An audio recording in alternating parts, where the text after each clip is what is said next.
고린도전서 1장 1절에서 9절까지 말씀 우리 한 절씩 교독하고 마지막 절은 봉독하겠습니다.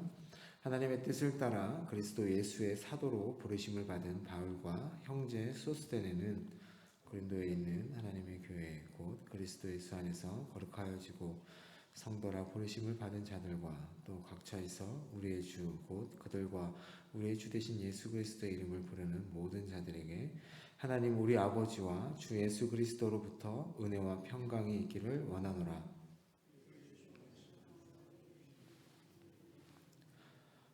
이거 너희에게 위하여 항상 하나님께 감사하노니 이는 너희가 그 안에서 모든 일 곧 모든 언변과 모든 지식의 풍족함으로 그리스도의 증거가 너희 중에 견고하게 되어 너희가 모든 은사에 부족함이 없이 우리 주 예수 그리스도의 나타나심을 기다림이라.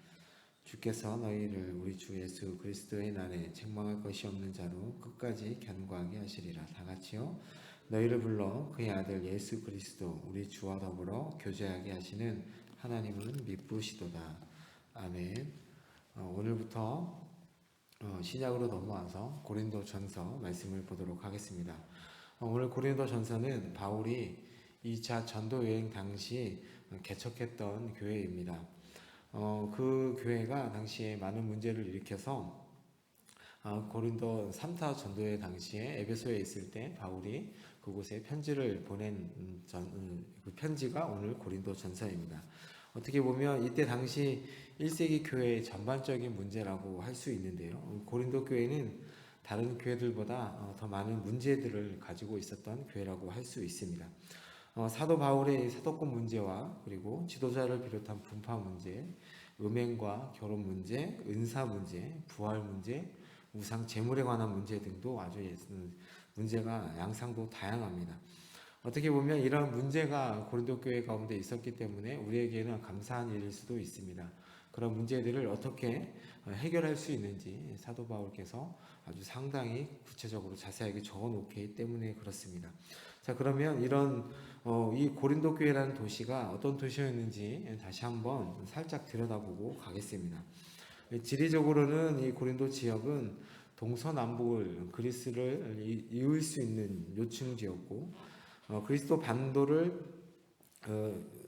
중심으로 그러니까 왼쪽에는 서쪽으로는 지중해를 통해 로마로 갈 수 있었고 동쪽으로는 에게해를 통해 지금 터키 에베소를 바라보는 그런 지역이었습니다. 자연스럽게 이 상업과 무역이 상당히 발달한 도시가 이 고린도 지역이었습니다. 그래서 많은 사람들이 이곳에서 모여서 살았는데요. 이때 당시 이 고대 올림픽의 버금가는 스포츠 3종 경기가 2년마다 이곳에서 열렸다고 합니다. 그래서 주변 국가에서 여기에 참가하기 위해서 많은 사람들이 왔고 그것을 보기 위해서 관광을 하기 위해서 많은 사람들이 왔다고 합니다. 관광뿐만 아니라 상업, 제조업, 무역업 등이 활발하게 발달한 도시가 바로 이 고린도 지역이었습니다. 사도 바울도 이 브리스길라 아굴라와 함께 이곳에서 천막을 짓는 일을 하면서 전도를 했습니다. 그래서 그 일을 통해서 세워진 교회가 바로 고린도 교회입니다. 이곳에서 1년 6개월간 머물면서 사역을 하면서 맺은 교회가 바로 고린도 교회였고 첫 회심자인 스데바나의 가정을 포함해서 회당장 그리스보와 가이오의 가정들이 이 교회에 포함되어 있습니다. 이 교회 구성원은 사회적으로 높은 위치에 있는 사람들뿐만 아니라 가정교회에 소속되어 있으면서 노예로 살아가는 사람들도 있었고 빈부의 격차도 상당히 심했던 것으로 보입니다. 그렇게 사회적으로 빈부적으로 상당한 차이를 보이니까 교회 가운데 많은 문제들이 있었습니다. 고린도 교회 신자들은 회심 이전에 자신들이 속해 있던 그 사회 문화와 여러 특징들을 교회 안으로 가져 들어왔기 때문에 고린도 교회 안에 많은 문제들이 있었던 것 같습니다. 이런 부정적인 면만 있는 것이 아니라 이 교회는 오늘 본문에 보시면 1절에서 5절에 보시면 상당히 하나님의 많은 은혜를 경험하는 교회였습니다. 하나님의 은혜로 인한 말과 언변과 지식으로 예수에 대한 증거가 많았다라고 얘기하고 있고 성령의 다양한 은사를 경험하고 있었다고 말씀합니다.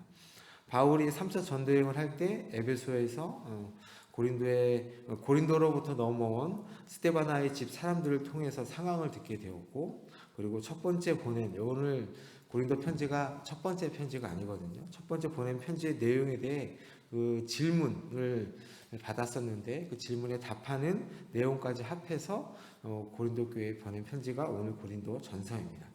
고린도 전서의 내용은 신학적인 내용보다는 물론 십자가 부활에 대한 신학적인 설명이 들어있긴 하지만 교리 자체를 설명하기보다는 교회와 성도의 삶 자체를 다루는 문제가 많이 있습니다. 자, 그럼 오늘 본문 1절에 3절에 보시면 발신자와 수신자가 나오고 문안 인사가 나옵니다. 먼저 바울이 자신을 소개하는 부분을 보면 자신을 사도라고 표현을 합니다. 우리는 바울이 사도인 것을 알고 있기 때문에 굳이 사도라고 밝히지 않아도 되는데 여기 사도 바울이 사도라고 밝힌다는 것이죠.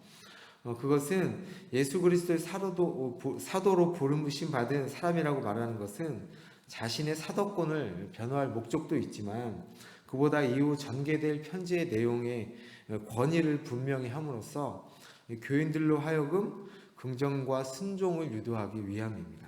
또 소스데네라는 사람을 소개합니다. 이 이름은 당시에 흔한 이름이었다고 합니다. 정확하게 누구인지는 나와 있지 않지만 추정상 사도행전 18장에 나오는 바울이 송사당할 때 대신하여 매를 맞은 사람이거나 이 편지를 기록한 사람일 수 있다라고 얘기합니다. 중요한 것은 고린도 교인들이 다 아는 사람이라는 것이죠. 그리고 이 사람을 언급함으로써 이 편지의 내용이 신뢰할 만하다는 것을 보여주는 것입니다. 그러면 수신자는 누구인가? 수신자는 2절에 보시면 바울 서신 중에 사도 바울이 가장 길게 소개합니다. 고린도 지역 외에 모든 신자들을 수신자로 소개하고 있고 아마도 고린도 교회가 속해 있는 이 아가야 지방에 있는 모든 신자들로 소개합니다.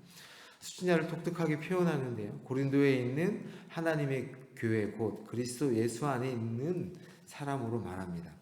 그러니까 고린도 지역이라고 하는 그 땅에 발을 붙이고 살지만 하늘 시민권을 가진 이중 정체성을 가진 사람이다라고 말합니다.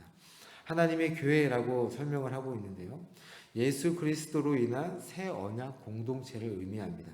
구약에 가지고 있는 그 교회라는 의미와 다른 의미를 가지고 있습니다. 또 뭐라고 표현하냐면 거룩한 성도라고 표현합니다. 하나님의 언약 백성으로서 부르심을 받은 사람들의 특징이 무엇이냐면 그것은 거룩함이다라고 말씀합니다. 그런데 지금 고린도 교회 상황과는 너무나 다르죠.